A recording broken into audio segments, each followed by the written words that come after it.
हजारों साल पुराने रहस्य आज की सेहत की चाबी हो सकते हैं? ये सवाल तो बहुत बड़ा है। मतलब है हम सब ने अपनी दादी नानी से सुना है ये खा लो वो पी लो, लेकिन क्या कोई साधारण सा फल या सुनहरा मसाला हमारी इम्यूनिटी और एनर्जी को सच में उस तरह बढ़ा सकता है जैसा आजकल के हेल्थ ब्लॉग्स दावा करते हैं? और यही आज का सबसे बड़ा सवाल है। आज हम इसी की गहराई में उतर रहे हैं। हमारे पास जो स्रोत है वो प्राचीन भारतीय सुपरफूड्स पर ही केंद्रित है। अच्छा, लेकिन हम सिर्फ पारंपरिक ज्ञान को दोहराने नहीं वाले। हम ये देखने वाले हैं कि जब इन दावों को आधुनिक विज्ञान की कसौटी पर परखा जाता है तो नतीजा क्या निकलता है। हाँ, क्योंकि एक तरफ तो हजारों साल का भरोसा है और दूसरी तरफ वैज्ञानिक सबूत, और हमारी इस पड़ताल का आधार एक विस्तृत स्क्रिप्ट है जो इन दोनों दुनियाओं के बीच मतलब एक पुल बनाने की कोशिश करती है। बिल्कुल, और हमारा मिशन बिल्कुल साफ हल्दी है। टमर सच में हमें कमाल की चीज है। आयुर्वेदिक ज्ञान ये सिर्फ और मसाला आज के नहीं, पोषण बल्कि शुगर विज्ञान को को कंट्रोल आमने करने सामने में मदद रखकर करती देखना है। है। हल्दी टमर सच पता में कमाल लगाना की है चीज कि है। इम्यूनिटी और ये ऊर्जा सिर्फ मसाला बढ़ाने के जो नहीं, दावे बल्कि हैं, शुगर को क्या कंट्रोल उनके करने में पीछे मदद कोई करती ठोस है। वैज्ञानिक तंत्र है या ये सिर्फ क्या कहते हैं एक प्लेसेबो इफेक्ट है। और आज हम किन चीजों पर बात करने वाले हैं? आज हम बात करेंगे कुछ बहुत ही जाने माने नामों की, आंवला, हल्दी, अश्वगंधा और साथ में तुलसी और गिलोय भी। चलिए तो फिर इसे खोलकर देखते हैं। शुरुआत आंवला से करते हैं। हम सब इसे च्यवनप्राश के मुख्य घटक के तौर पर जानते हैं और आयुर्वेद में इसे रसायन यानी कायाकल्प करने वाला कहा गया है। पर क्या ये सिर्फ विटामिन सी का एक बड़ा सोर्स है या कहानी कुछ और भी है? यहाँ दिलचस्प बात यह है कि कहानी विटामिन सी से कहीं ज्यादा गहरी है।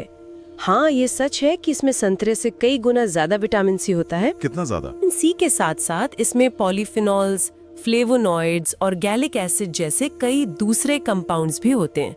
ये सब मिलकर मतलब एक ऐसा एंटीऑक्सीडेंट कॉकटेल बनाते हैं जो अकेले विटामिन सी से कहीं ज्यादा शक्तिशाली होता है। तो ये सिर्फ विटामिन सी की गोली खाने जैसा नहीं है। बिल्कुल नहीं। स्रोत में कुछ बहुत तकनीकी बातें भी लिखी हैं, जैसे CD4, CD8 सेल्स का जिक्र है। क्या आप इसे सरल भाषा में समझा सकती हैं कि ये हमारे शरीर की सेना के लिए क्या मायने रखता है? हाँ बिल्कुल, आप CD4 सेल्स को अपनी सेना का जनरल समझिए। अच्छा, ये बाकी इम्यून सेल्स को बताते हैं कि कब और कहाँ हमला करना है, और CD8 सेल्स वो सैनिक हैं जो सीधे जाकर संक्रमित कोशिकाओं को खत्म करते हैं। ओके। एक स्वस्थ इम्यून सिस्टम के लिए इन दोनों का संतुलन बहुत जरूरी है, और स्रोत में दिए गए अध्ययन यही बताते हैं कि आंवला का सेवन इस संतुलन को बेहतर बनाने में मदद करता है। और तो और ये सफेद रक्त कोशिकाओं यानी हमारे मुख्य सैनिकों के उत्पादन को भी बढ़ाता है। तो ये हमारी सेना को बढ़ा भी कर रहा है और बेहतर भी। सही कहा। और इसका ऊर्जा से क्या संबंध है? लोग अक्सर इम्यूनिटी और एनर्जी को अलग अलग करके देखते हैं। हाँ देखते हैं, लेकिन असल में ये दोनों एक ही सिक्के के दो पहलू हैं। देखिए, जब आपका शरीर लगातार छोटे मोटे संक्रमणों या अंदरूनी सूजन से लड़ रहा होता है तो आपकी बहुत सारी ऊर्जा उसी में खर्च हो जाती है, जिसे ऑक्सीडेटिव तनाव कहते हैं। बिल्कुल। आंवला के एंटीऑक्सीडेंट्स इसी अंदरूनी लड़ाई को शांत करते हैं, जिससे आपकी ऊर्जा बेकार में खर्च नहीं होती और आप ज्यादा ऊर्जावान महसूस करते हैं। ये पाचन को भी सुधारता है, जिससे आप खाने से ज्यादा पोषण सोख पाते हैं, जो सीधे सीधे बेहतर ऊर्जा में बदल जाता है। ये तो एक तीर से कई निशाने साधने जैसा है।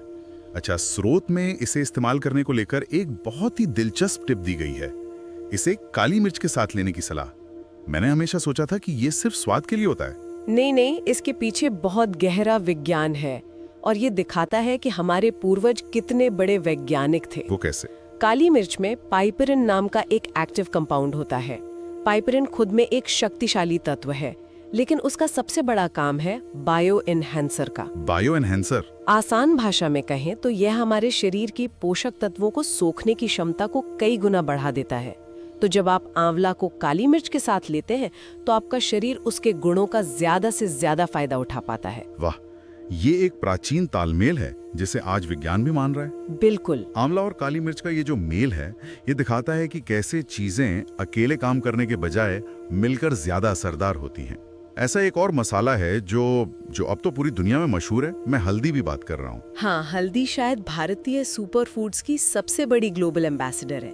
आयुर्वेद में इसे घाव भरने से लेकर पाचन सुधारने तक मतलब हर चीज के लिए इस्तेमाल किया गया है, और इसके पीछे का वैज्ञानिक आधार भी बहुत ठोस है।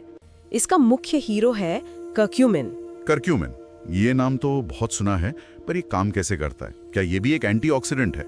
ये एंटीऑक्सीडेंट तो है, लेकिन इसका असली कमाल इसके काम करने के तरीके में है।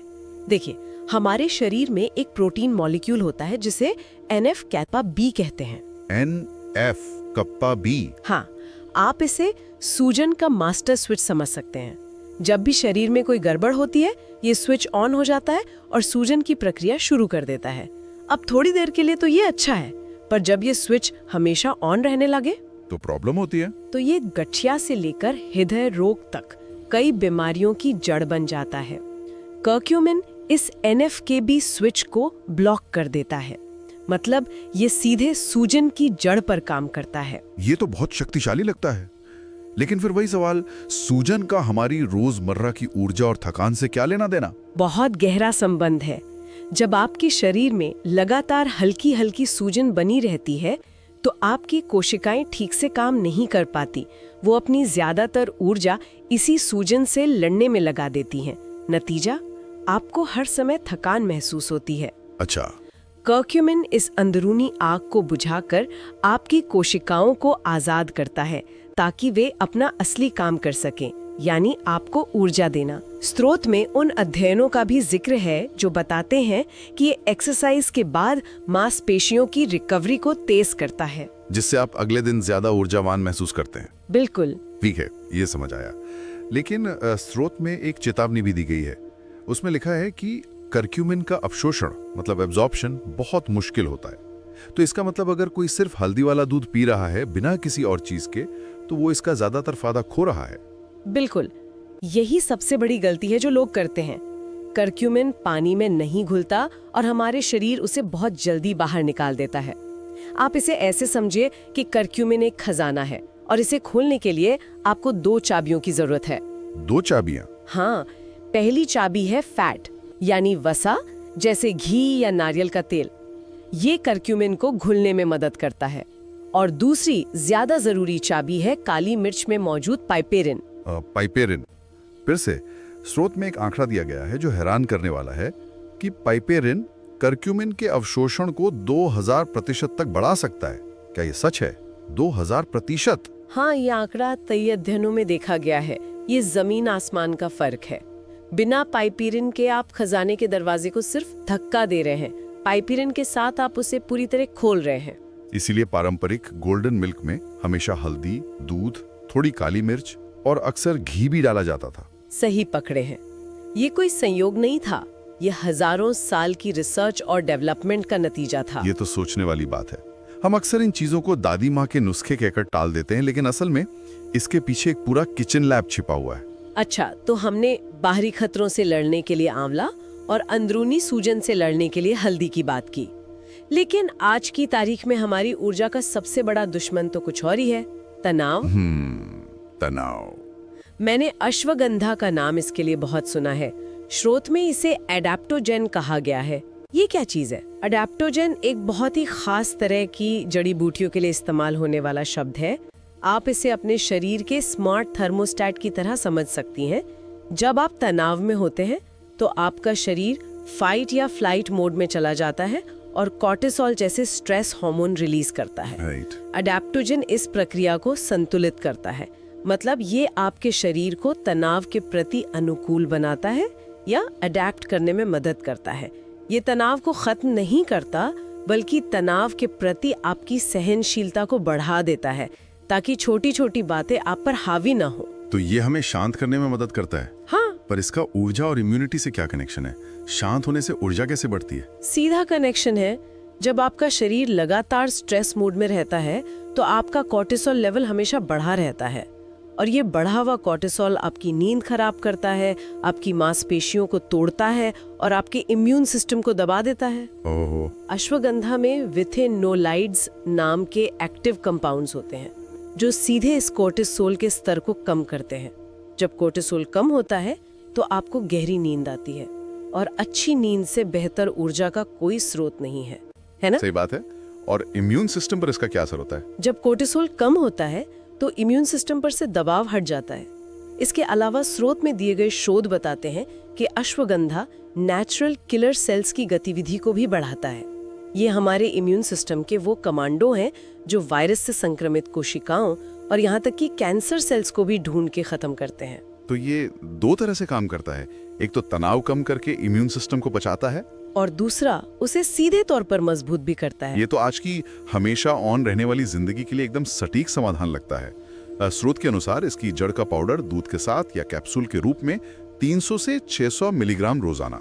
हाँ, ये आधुनिक जीवन की चुनौतियों के लिए एक प्राचीन समाधान है। ये आपको शांत और ऊर्जावान दोनों एक साथ महसूस करने में मदद कर सकता है, जो कि एक बहुत ही दुर्लभ कॉम्बिनेशन है। तो अश्वगंधा तनाव जैसी बड़ी समस्या के लिए एक खास हथियार की तरह है। लेकिन क्या स्रोत में कुछ ऐसी चीजों का भी जिक्र है जो रोजमर्रा की जिंदगी में एक ढाल की तरह काम करें?